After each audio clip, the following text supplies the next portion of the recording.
Salam saudaraku, bersama dengan saya Sastra Marnetarius Gula dari STT Anugerah Misias Barat. Saya mau membagikan kebenaran firman Allah buat kita semua. Sebelumnya mari kita bersatu di dalam doa. Bapa kami yang di surga, di dalam nama Tuhan kami Yesus Kristus, kami bersyukur punya Allah seperti Engkau. Bahkan kami bersyukur buat hidup yang baru yang Kau berikan bagi kami pada kesempatan ini. Bapa, kami rindu akan firman-Mu, kami haus akan kebenaran firman-Mu. Tuhan berkati kami, berkati jemaat Tuhan yang mendengarkan firman-Mu, bahkan Engkau urapi hamba-Mu yang menyampaikan firman-Mu sehingga kebenaran firman Allah benar-benar dinyatakan bagi kami semua. Di dalam nama Yesus kami siap mendengarkan firman-Mu. Amin. Saudaraku yang terkasih, di dalam nama Tuhan kita Yesus Kristus, saya mau membagikan kebenaran firman Allah yang terambil dari Yohanes pasal 1 ayatnya yang ke-9. Sekali lagi, Yohanes pasal 1 ayatnya yang ke-9. Terang yang sesungguhnya yang menerangi setiap orang sedang datang ke dalam dunia.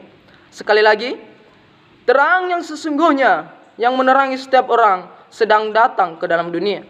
Saudaraku yang terkasih, di dalam nama Tuhan kita Yesus Kristus, firman Tuhan ini saya angkat satu tema, yaitu Yesus adalah terang. Sekali lagi, Yesus adalah terang. Saudaraku yang terkasih, dalam sebuah tema ini muncul satu pertanyaan besar. Mengapa harus ada terang?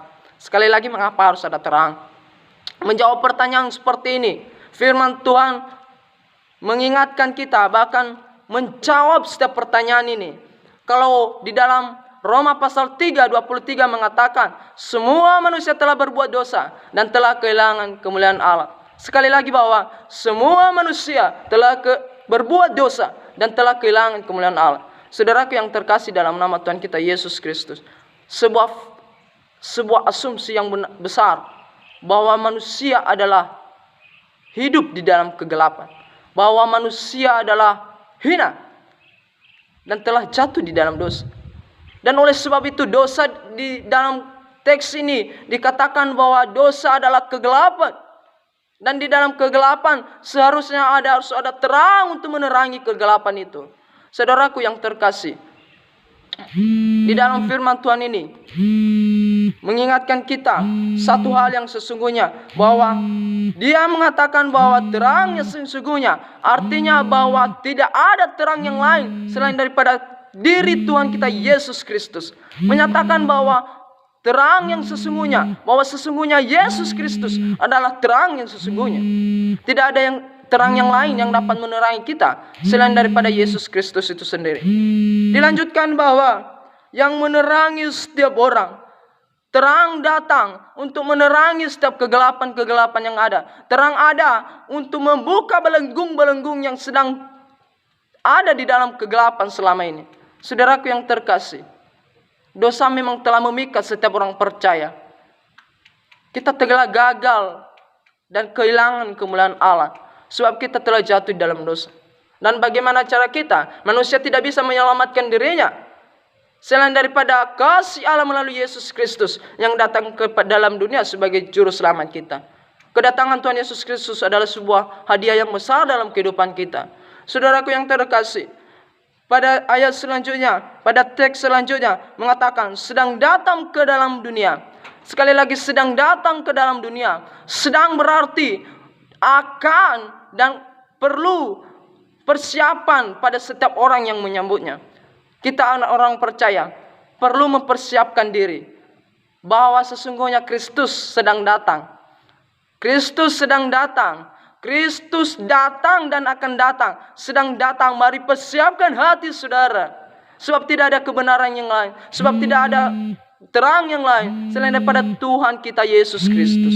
Saudaraku, satu ilustrasi saya bawakan kepada kita, bahwa ikan di laut hidup di dalam lingkungan yang asin, meminum air yang asin, bahkan tinggal dalam keadaan yang asin. Tetapi semasa ia hidup, dia tetap tidak asin, bahkan mempertahankan dirinya sendiri. Dia tidak akan pernah asin. Tetapi apabila ia mati, dan seketika ia mati, ia akan asin, sebab lingkungannya asin. Apa maksudnya, saudara? Selama kita hidup di dalam Kristus, apapun tantangan lingkungan yang menantang kita, apapun tantangan lingkungan yang mempengaruhi hidup kita, sepanjang kita hidup di dalam Kristus, kita tidak akan terpengaruh, kita tidak akan jatuh, bahkan kita tidak akan dapat mengikuti setiap apa yang menantang kita. Tetapi jikalau kita jatuh, jikalau kita mati di dalam Kristus, jikalau kita jauh dari Kristus itu, kita dinyatakan terpengaruh. Kita akan dinyatakan mati dan akan terpengaruh dan jatuh di dalam kegelapan. Saudaraku yang terkasih, terang bermaksud memberikan sebuah hidup yang baru, memberikan sebuah sukacita, memberikan sebuah pemahaman bahwa kita manusia yang telah jatuh dalam dosa mempunyai satu harapan yang pasti bahwa tidak selamanya kita hidup di dalam dosa. Tetapi saudaraku, bagaimana caranya? Kita harus mampu menerima Yesus Kristus. Kita harus mampu menerima Kristus Yesus sebagai Tuhan dan Juru Selamat kita. Kita harus percaya dan teguh di dalam Dia, bertumbuh di dalam Dia, dan berakar di dalam Dia. Saudaraku yang terkasih, ada banyak kita sekarang ini ditantang oleh berbagai tantangan, pemahaman-pemahaman, asumsi-asumsi yang salah bahwa aku adalah sumber kebenaran, bahwa aku dapat menyelamatkan diri saya, bahwa saya mampu melakukan segalanya. Tetapi sesungguhnya kita telah dibutakan oleh kebenaran itu. Kita telah dibutakan oleh dosa yang mengikat kita. Saudaraku yang terkasih, saat ini mari kita evaluasi diri. Mari kita menerima Yesus Kristus sebagai Tuhan kita dan Juru Selamat bagi kita semua. Demikian kebenaran firman Allah. Saya ingatkan sekali lagi bahwa mari kita bersatu di dalam Tuhan kita Yesus Kristus yang mampu menerangi hidup kita di dalam kegelapan. Mari kita bersatu dalam doa. Bapa, terima kasih kebenaran firman-Mu, dan kami akan terus menjadi seperti yang Kau harapkan. Bahkan kami percaya kepada Engkau melalui Yesus Kristus sebagai Tuhan dan Juru Selamat kami. Terima kasih lewat kebenaran firman-Mu, dan kami nyatakan bahwa Engkau Tuhan dan Juru Selamat kami. Di dalam diri Anak-Mu Yesus Kristus kami berdoa. Amin.